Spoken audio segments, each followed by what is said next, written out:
people were threatened and officers demoralized. In fact, the damage and losses during the period 2019 to 24 have been more severe compared to the state reorganization in June 2014.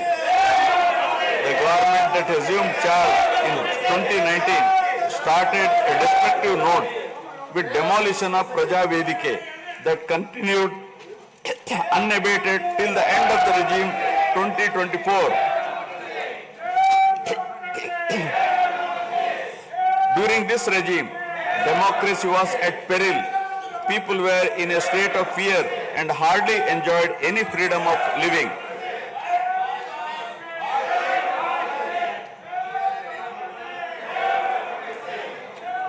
The regime revenge politics had severely hampered the state's prospects for prosperity and growth. Even the Honorable High Court of Andhra Pradesh had sought to convene a judicial inquiry into whether there is a constitutional breakdown in the state. The biggest damage was done to the brand AP. No noteworthy companies came forward to invest in the state. The corrupt practices at all levels, coupled with weaponization of instruments of governance across revenue earning departments for personal gains, sabotaging of checks and balances made several state institutions and private companies defunct and forced the existing enthusiastic investors and entrepreneurs to move out of Andhra Pradesh to other states. The uncertain environment which rocked the confidence of the people in general and investors in particular started showing impact on the state finances, leaving them in a mess. Fiscal prudence was abandoned. Expenditure was beyond means in spite of limited revenue growth, and debt and liabilities rose sharply.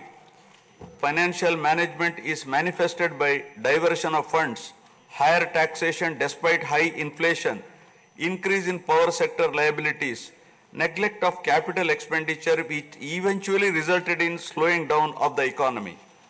The enormous gap in resources was sought to be met repeatedly by borrowings through corporations and forcing them to spend on government expenditure, and in the process weakening the corporations.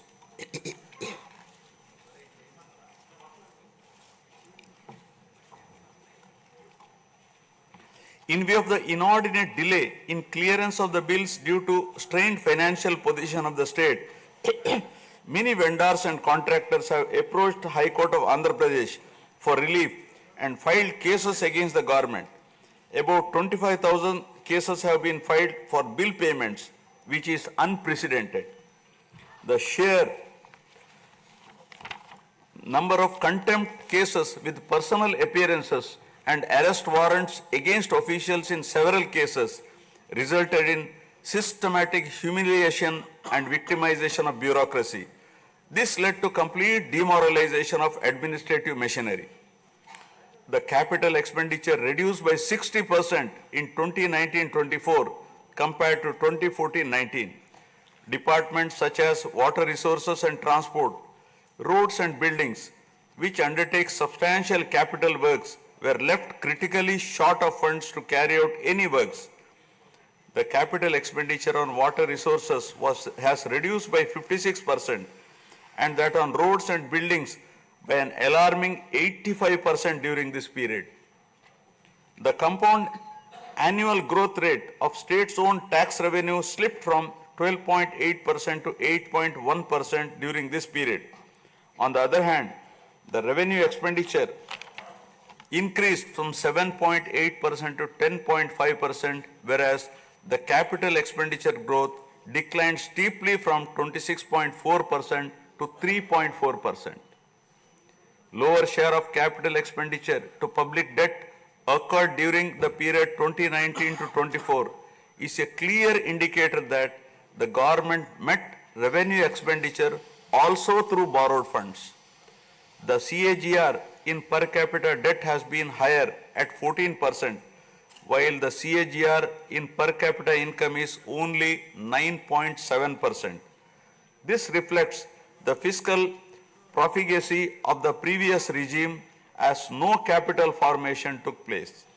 the Amaravati capital region, envisioned as the focal point of growth for the nascent state of Andhra Pradesh, was totally destroyed.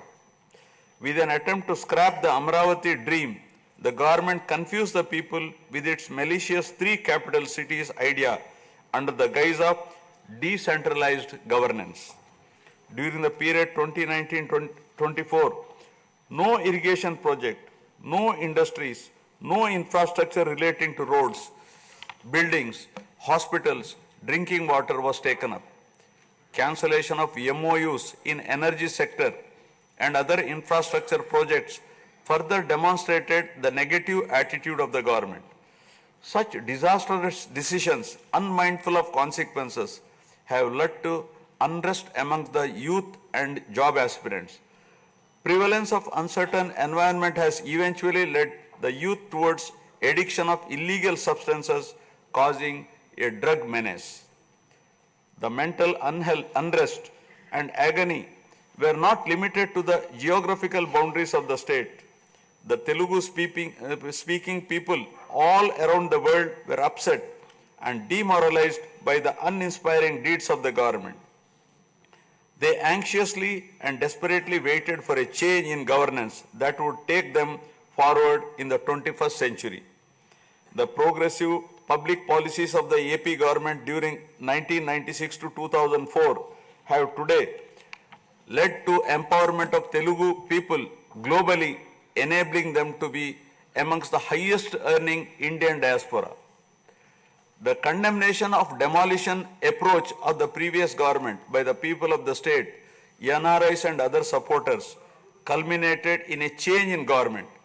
A huge and historic mandate has been given to the NDA, hitting an unprecedented 93% strike rate, thus reaffirming faith in democracy.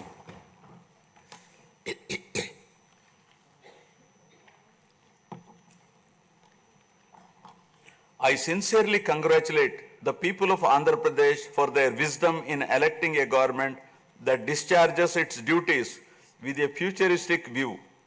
Hordes of Andhra people had come from various regions to be part of this historic mandate in favor of future of Andhra Pradesh. The new government has a perfect blend of fresh and experienced honorable members in the assembly. I once again welcome all the members who will be instrumental in making right policies in the interest of good governance and in the spirit of cooperative federalism.